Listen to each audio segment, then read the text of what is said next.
하나님 말씀은 출애굽기 20장 16절에서 17절까지 말씀입니다.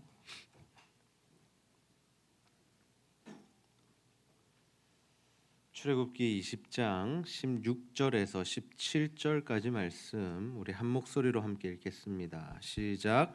내 이웃에 대하여 거짓 증거하지 말라. 내 이웃의 집을 탐내지 말라. 내 이웃의 아내나 그의 남종이나 그의 여종이나 그의 소나 그의 낙이나 물은 내 이웃의 소유를 탐내지 말라. 아멘.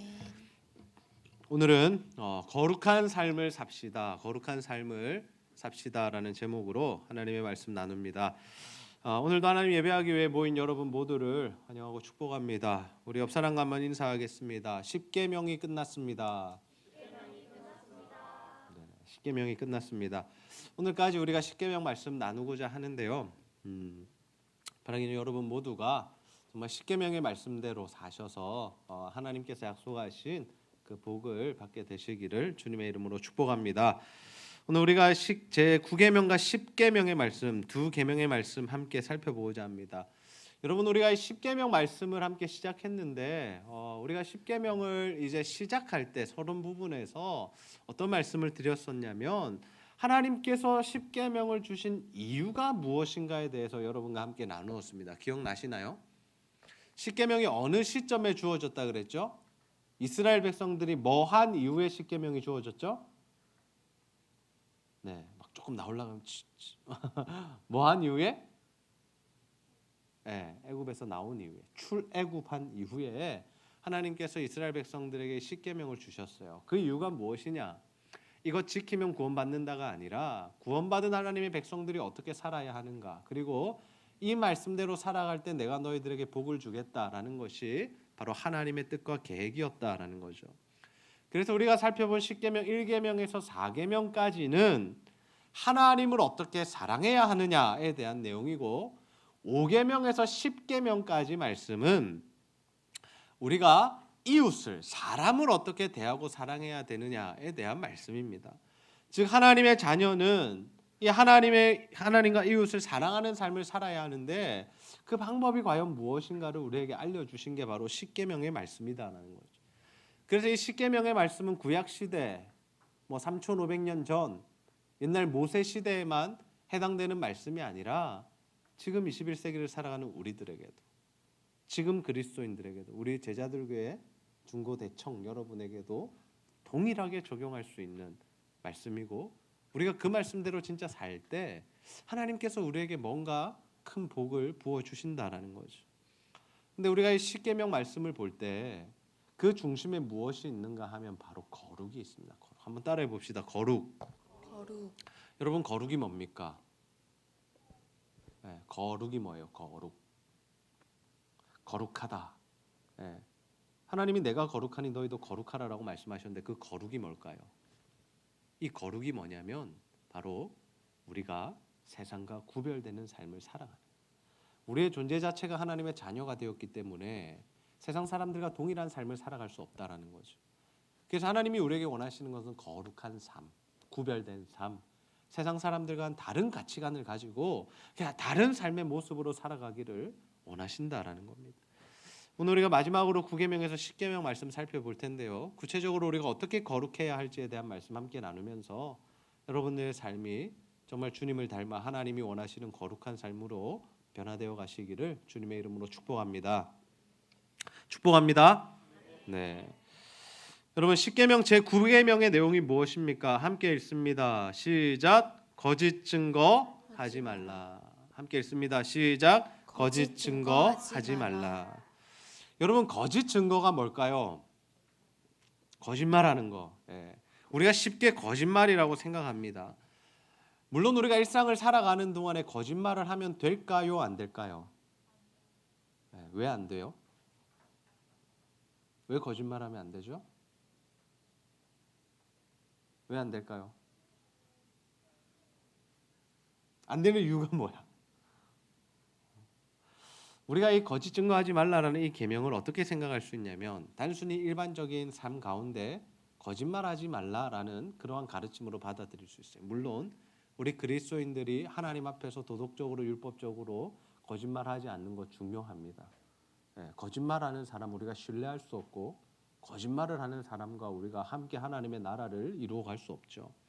그런데 이 계명은 사실 단순히 일상생활에서 거짓말 하지 말라는 의미가 아니다라는 거죠. 여기에 사용된 단어 거짓 증거라는 단어는 주로 어디에서 사용되는 단어인가 하면 법정에서 상대방에게 해를 입히는, 상대방을 손해보게 하는 거짓말을 하는 것을 의미합니다. 그 당시에는 이 법정에서 시비가 가려졌는데 요즘에도 그렇죠. 그런데 여러분 법정에서 뭔가 법적으로 싸울 때 요즘에는 막 무엇이 막 채택됩니까? 증거물이 채택되고 또 증인들이 와서 증언을 할 수 있죠. 내가 저 사람이 죽이는 거 봤다라든지 저 사람이 뭐 돈을 떼먹는 거 내가 알고 있다. 내가 자료를 가지고 있다. 이렇게 할 수 있죠.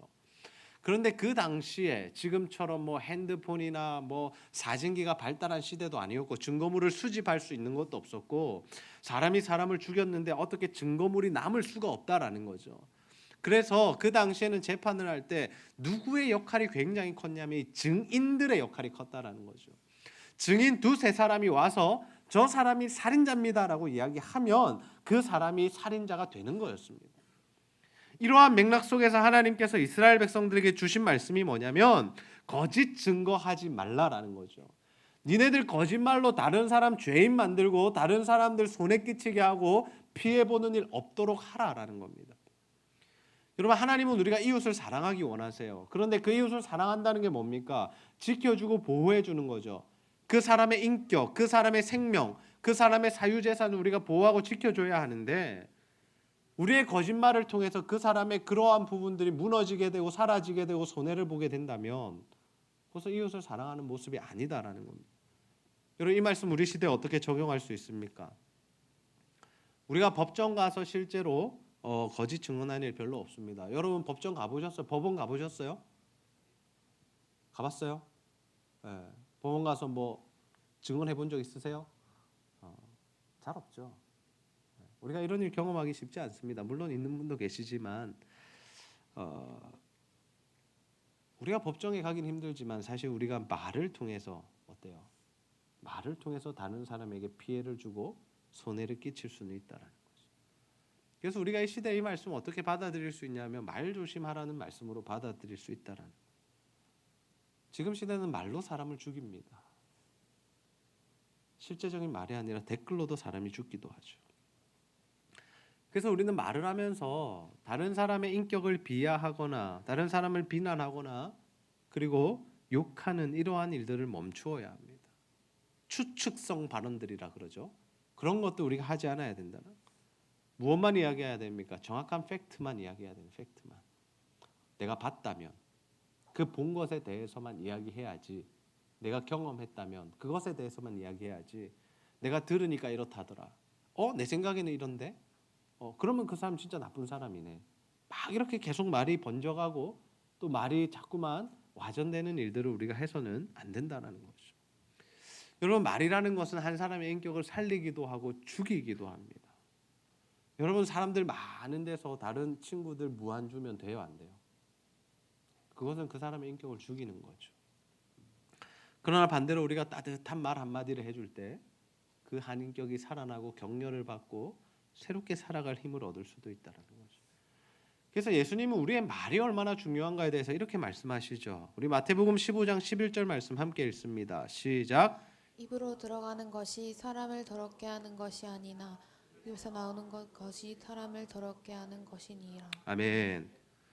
우리의 입으로 들어가는 음식이 우리를 더럽게 하는 것이 아니라 뭐가 우리를 더럽게 한다고요? 우리 입에서 나오는 말이, 우리의 악한 마음, 악한 생각에서 나오는 말들이 우리를 더럽게 한다는 거죠.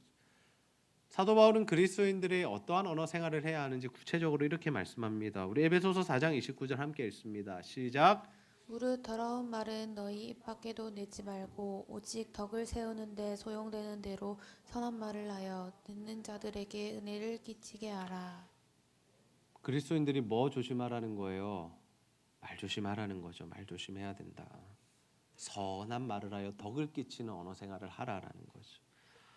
여러분의 언어 생활은 어떻습니까?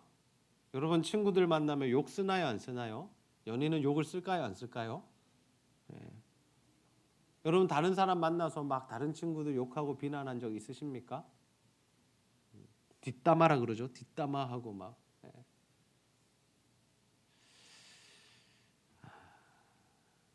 여러분 하나님께서 우리의 모든 말을 듣고 계십니다. 우리가 무슨 생각하는지, 우리가 어떤 언어 생활을 하는지, 친구들과 만나서 무슨 대화를 하는지, 집에 가서는 어떤 이야기를 하는지 하나님 다 알고 계시다는 거죠. 그래서 여러분 정말 다른 이들에게 상처 주는 말 하지 마시고 그 인격을 짓밟는 말들 하지 마시고 정말 이 거룩한 언어 생활, 격려하고 축복하고 사랑하고 또 은혜를 끼치는 말들을 통해서 정말 한 사람 한 사람을 세워나가는 저와 여러분이 다 되시기를 주님의 이름으로 축복합니다. 네, 여러분 십계명 제 10계명의 내용이 무엇입니까? 우리 한번 따라 읽겠습니다. 시작. 이웃의 것을 탐내지 말라. 다시 한번 읽습니다. 시작. 이웃의 것을 탐내지 말라. 네. 여러분 우리가 이웃을 사랑하는 일에 가장 방해가 되는 것이 무엇일까요? 그것은 바로 우리 마음속에 가득한 탐심입니다. 따라해 봅시다. 탐심. 탐심. 여러분 재물에 대한 또 다른 사람의 집에 대한 다른 사람이 가진 것에 대한 심지어 다른 사람의 배우자에 대한 탐심이 있을 때 우리가 죄를 범하게 되는데 그 죄가 어떠한 모양과 모습으로 나타나냐면 도둑질 그리고 간음 그리고 살인 이러한 모든 영역의 죄들이 무엇 때문에 일어난다라는 거예요? 탐심 때문에 일어난다. 우리 안에 그 욕심과 그 욕망이 끊이질 않는 그러한 탐심 때문에 우리도 무너질 수 있지만 다른 사람의 삶을 망가뜨리게 될 수 있다라는 거죠. 여러분 인류 역사상 가장 첫 살인이 언제 일어납니까? 누가 누구를 죽인 거죠? 가인이 아벨을 죽였죠. 둘이 무슨 사이였습니까? 형제 사이죠. 왜 죽였나요? 질투나서 죽였죠. 하나님이 내 제사 받으시고 나를 사랑해 주시고 나에게 복 주셔야 되는데 지금 누구만 줬다는 거예요? 아벨한테만 줬다는 거죠. 그것에 대해서 형이 어때요? 열이 받은 거예요. 화가 난 거예요. 그래서 저 새끼 죽여야겠다라고 된 거죠. 그래서 실제로 들에서 돌로 쳐서 그 동생을 죽입니다. 굉장히 무서운 사건이죠. 사람이 탐심을 제어하지 못할 때 어떤 일까지 일어날 수 있는가를 우리가 이 가인의 살인을 통해서 볼 수 있는 거죠. 여러분 모든 시대마다 사람들이 서로 죽어라 싸우는 이유가 뭘까요? 여러분 왜 싸울까요? 이념 때문에 싸웁니까? 정의 구현을 위해서 싸우나요? 대부분의 사람들이 탐심 때문에 싸웁니다. 그 어떠한 것으로도 포장할 수 있지만 그 중심에 들어가 보면 뭐가 있습니까? 사람의 탐심, 욕심, 제어하지 못하는 욕망, 그 문제가 우리 안에 자리 잡고 있다는 거죠. 그래서 우리는 무엇을 관리를 잘 해야 되냐면 사실은 마음과 생각을 관리를 잘 해야 됩니다. 잠언 4장 23절 함께 읽습니다. 시작. 모든 지킬 만한 것 중에 더욱 내 마음을 지키라. 생명의 근원이 이에서 남이니라. 아멘. 무엇을 지키라고요? 무엇을 지키라고? 마음을 지켜라. 마음을. 왜 마음을 지켜야 하냐면 생명의 근원이 이 마음에서 나기 때문이죠. 여러분 우리가 마음을 잘 경영하면 인생을 평안하게 살 수 있습니다. 탐심에 이끌리면 우리 인생을 망가뜨리게 되지만 이 탐심을 제어하고 죽이고 십자가 앞에서 못 박으면 우리가 거룩한 삶을 살 수 있다라는 거죠. 여러분 한국 사람들 다른 사람이 잘 되는 꼴을 보고 싶어 합니까? 보기 싫어합니까? 보고 싶어요? 보기 싫어해요? 싫어하죠. 그래서 어떤 속담이 있어요? 뭐 하면 배 아프다고? 과식하면 배 아프다고? 땅을 사면 배가 아픈데 누가 땅 사면 배 아프다고? 누구? 친구 아니라 사촌이. 여러분 사촌이 어떤 사람이에요? 사촌 다 있죠? 사촌 가족이에요. 가족이잖아. 가족이 잘 됐는데 배가 아프면 돼요, 안 돼요? 돼요, 안 돼요? 곽수명 집사님이 사업에 성공해서 완전 엄청난 부자가 됐어요. 1년에 10억씩 벌어요. 아멘. 네, 감사합니다. 네. 그럼 제가 막 배가 아플까요? 아니면 막 축복해주고 싶을까요? 저 아이템 내가 했어야 되는데. 저 곽 집사님 뺏겼네. 이렇게 생각하면 그리스도인의 모습이 아니다. 우리 자매들 중에 누가 이렇게 막 예뻐졌어요. 다이어트해서 너무 예뻐졌어. 그럼 어떻게 해줘야 돼? 너 예뻐졌다. 이렇게 해야 되는데 어때요? 좀 바뀌었네. 니 뭐 성형했나? 뭐 돈 썼나? 지방 흡입했나? 뭐예요? 우리가 다른 사람이 잘 되는 것에 대해서 정말 우리가 어떠한 인격을 가지고 대하고 있느냐가 참 중요하다라는 거죠. 우리가 다른 사람들이 잘 되는 것을 좋아하지 않는다. 그것이 뭐냐면 바로 이웃을 사랑하는 일을 가로막는 겁니다. 우리는 이웃이 잘 되는 것을 축복해 줄 수 있어야 되고요. 이웃이 잘못되었을 때 함께 울어줄 수 있어야죠. 잘 됐다, 꽃이다가 아니라 아이고 힘들겠다, 어렵겠다. 내가 어떻게 도와줄 수 있을까 고민해야 한다라는 거죠. 그래서 사도 바울은 로마서 12장 15절에 우리 그리스도인들이 어떠한 자세로 이웃을 사랑해야 하는지를 말씀해주고 있습니다. 우리 함께 읽습니다. 시작. 즐거워하는 자들과 함께 즐거워하고 우는 자들과 함께 울라. 아멘. 즐거워하는 자들과 어떻게 하라? 함께 즐거워하라. 우는 자들과 어떻게 하라? 함께 울라. 이것이 바로 하나님 우리에게 원하시는 거룩한 마음이고 삶입니다. 여러분에게 과연 이런 마음이 있으신가요? 우리 옆에 있는 지체들이 잘 되는 것에 대해서 여러분 축복해주고 싶으세요? 우리 옆에 있는 지체들이 좀 힘들고 어려운 일을 당할 때 정말 도와주고 싶은 마음이 있으세요? 우리가 이러한 마음을 가지려면 첫 번째로 필요한 건 자족하는 마음이고요. 두 번째는 비교하지 않는 마음입니다. 나의 자아 정체성을 하나님 앞에서 건강하게 가져갈 때 자족할 수 있죠. 다른 사람과 비교하지 않을 수 있죠. 비교는 여러분 끝이 없습니다. 제가 큰 키입니까? 작은 키입니까? 제가 큰 키예요? 작은 키예요? 적당해요. 그래요. 하나님 보시기에 적당해요. 근데 저보다 작은 사람들 이렇게 봐요. 키 크다. 근데 어때요? 저보다 큰 사람들 이렇게 깔아보겠죠? 좀 뭐 키가 저렇노.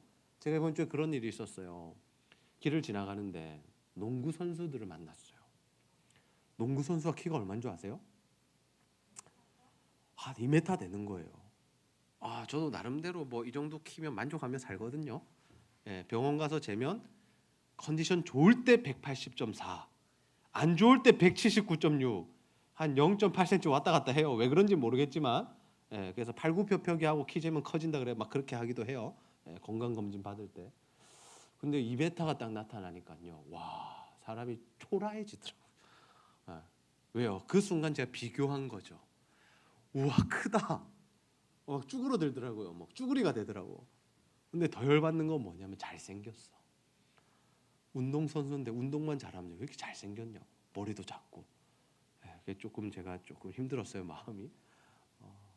우리가 비교하면 여러분 끝도 없어요. 그런데 남자들 중에도 키 작은 친구들 있잖아요.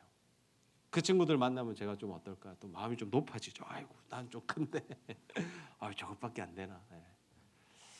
여자들은 뭘로 비교하는지 모르겠습니다. 뭐 성적이 될지, 외모가 될지, 뭐 어떤 자신의 배경이 될지, 아니면 남자친구의 또 어떤 스펙이나 생김새가 될지, 유무로 판단할지. 연희가 요즘 막 어깨에 힘주고 다니는 이유가 뭘까요? 얼마 전부터 이렇게 선일이라는 그 청년이 자꾸 붙어 다니니까 막 힘이 막 생기더라고요. 자신감이 막 생기고. 괜찮습니다. 경민아 괜찮다. 괜찮아. 문제 없다. 비교하지 않아야 돼요.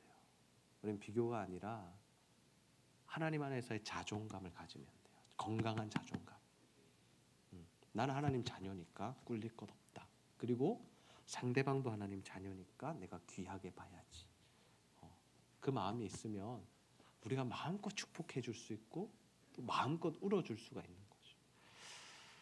저는 우리 제자들 교회 우리 젊은이들이 어쩔 수 없이 우리 마음 가운데 있는 탐심들, 욕심들, 욕망들을 정말 십자가 앞에 날마다 못 박으시고 정말 주님 앞에서 거룩한 마음을 가져서 다른 이들을 축복하고 사랑하고 격려하는, 또 힘든 지체들 함께 울고 안아줄 수 있는 자들이 다 되시기를 주님의 이름으로 축복합니다. 말씀 정리하겠습니다. 오늘 하나님께서 우리에게 원하시는 거룩한 삶이 무엇인가에 대한 말씀 함께 나누었습니다. 하나님 우리에게 십계명 말씀을 주셨어요. 십계명 말씀 주신 이유가 뭐냐면 그 말씀대로 살면 복을 주시겠다라는 겁니다. 니네가 세상과는 좀 다른 삶을 살아야 되는데 이렇게 살아라는 거죠. 그러면 내가 너희들과 함께 하겠다라는 약속을 하셨습니다. 일단 구체적으로 9계명과 10계명은 우리에게 어떤 거룩한 삶을 이야기해 줍니까? 첫 번째로 거짓 증거하지 않는 겁니다. 말로 다른 사람 피해 주는 일 여러분 멈추시기 바랍니다. 욕하고 비난하고 뒷담화하고 추측성 발언들을 하고 그것이 한 사람을 인격을 무너뜨리고 망가뜨리고 죽일 수 있다는 것이죠. 두 번째, 이웃의 것을 탐내지 말아야 합니다. 이웃의 것을 탐낸다는 것은 내 마음의 탐심이 다른 사람이 가진 것을 질투하고 부러워하고 더 많이 가지고 싶어 하는, 그래서 더 많이 가졌을 때는 우월감을 느끼고 더 가지지 못했을 때 열등감을 가지는 것을 의미해요. 목사인 저도 그런 마음이 큽니다. 어디를 가서 저보다 더 크고 키도 크고 잘생긴 사람 보면 쭈그러듭니다. 그리고 저보다 또 못한 사람들 보면 또 어깨에 또 힘도 들어가요. 그러나 우리가 십자가의 그 탐심들을 못 박을 때 자유해질 수 있다는 거예요. 그 사람을 그 사람으로 대해줄 수 있고 나를 나대로 하나님 앞에서 세울 수 있는 거죠. 그래야 우리가 다른 사람 축복해줄 수도 있고 우리가 다른 사람 위로해줄 수도 있고 가식적으로 위로해주는 게 아니라 진심으로 위로해줄 수 있다는 거죠. 여러분 이제 십계명 말씀이 이제 마쳐집니다. 마무리됩니다. 정말 여러분의 삶 가운데 두 가지 늘 기억하셨으면 좋겠어요. 하나님 사랑하고 이웃 사랑해라. 하나님만 사랑하는 게 중요하고 이웃들을 내 몸과 같이 사랑하는 것이 중요합니다. 여러분의 삶 가운데 정말 이러한 사랑의 삶이 있으셔서 하나님께서 약속하신 그 천대까지 복을 베푸시겠다는 그 복이 무엇인지를 여러분 경험하고 체험하는 인생이 다 되시기를 주님의 이름으로 축복합니다. 우리 시간 우리가 간직해야 할 함께 찬양 부르시고 말씀 붙들고 기도하는 시간 가집니다.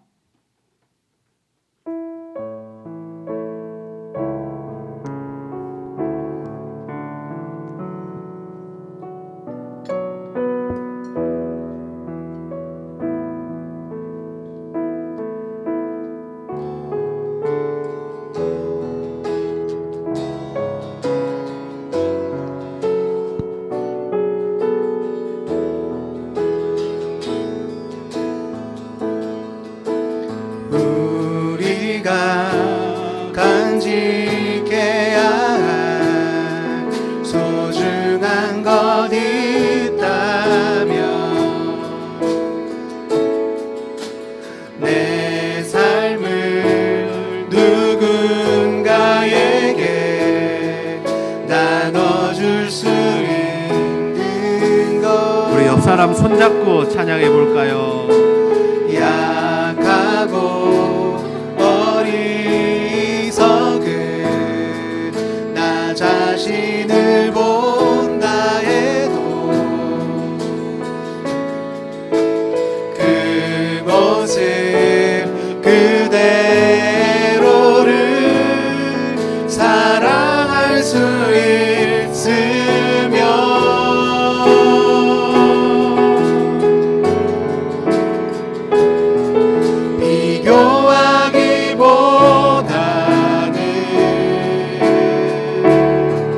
나 자신을 갖고 가고 우리를 사랑하신 그분을 믿으며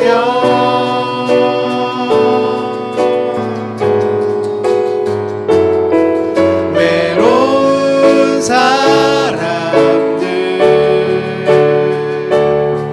품에 안아줄 수 있도록 우리 맘속에 소중한 것을 간직하며 살아요. 내 안에 숨겨진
말씀 붙들고 한번 기도합시다. 하나님, 우리 악한 말로 다른 사람에게 피해 주고 또 그 인격을 짓밟고 죽이는 일 하지 않게 하시고 정말 거룩한 언어 생활을 통하여 다른 사람 격려하고 세워주고 축복하고 살리는 인생 되게 하여 주옵소서.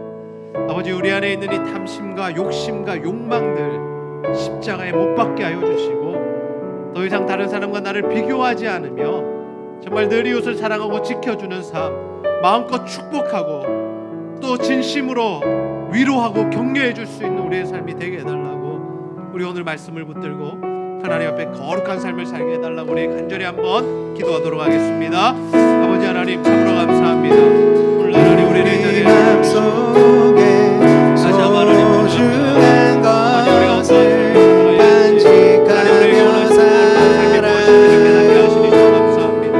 아버지 하나님, 날마다 우리가 내 주님을 닮아 거룩한 삶을 안에 살아가게 하여 주옵소서. 아버지, 우리 숨겨진 악한 말이 다른 이에 상처주고 피해를 주지 않게 하시고 아버지, 거룩한 언어 생활을 통하여 안정을 세우고 축복하고 격려하고 아버지 하나님 살려내는 언어 생활을 할 수 있도록 하나님, 우리 안에 있는 이 탐심의 문제, 욕심과 아버지 하나님 욕망의 문제들 아버지 하나님 주님 앞에서 다 해결될 수 있도록 십자가에 못 박아 죽일 수 있도록 인도하여 주옵소서. 삶을 지친 하나님의 배역들을 하나님 사랑하는 가족들을 또 하나님 우리의 성도들을 찾아와 십자가를 위로하는 삶을 살아가기 소원합니다. 주여 아버지 하나님, 우리의 삶을 아버지 거룩한 삶으로 살아가시고 하나님 기뻐하시는 삶을 살아갈 수 있도록 아버지 하나님 도우시고 하나님 역사하여 주시옵소서. 아버지 하나님 도우시고 아버지 하나님 함께하여 주시옵소서. 사랑하며 살아요.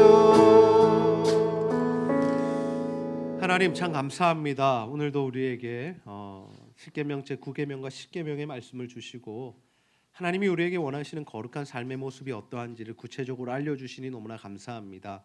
아버지, 우리가 악한 말로 다른 사람 상처 주고 피해 주고 그 인격을 짓밟고 죽이는 일 하지 않게 하시고 거룩한 언어 생활로 축복하고 격려하며 힘을 주고 한 사람을 살려내는 삶이 될 수 있도록 인도하여 주시옵소서. 또 하나 우리 마음 가운데 가득한 이 탐심의 문제 하나님 앞에서 우리의 정욕과 욕심을 십자가에 못 박게 하여 주시고 정말 하나님 이웃을 사랑하되 정말 끝까지 내 몸과 같이 사랑하게 하여 주셔서 마음껏 축복하고 진심으로 위로하고 격려하는 우리 모두가 될 수 있도록 인도하여 주옵소서. 감사드리며 예수님의 이름으로 기도하옵나이다. 아멘.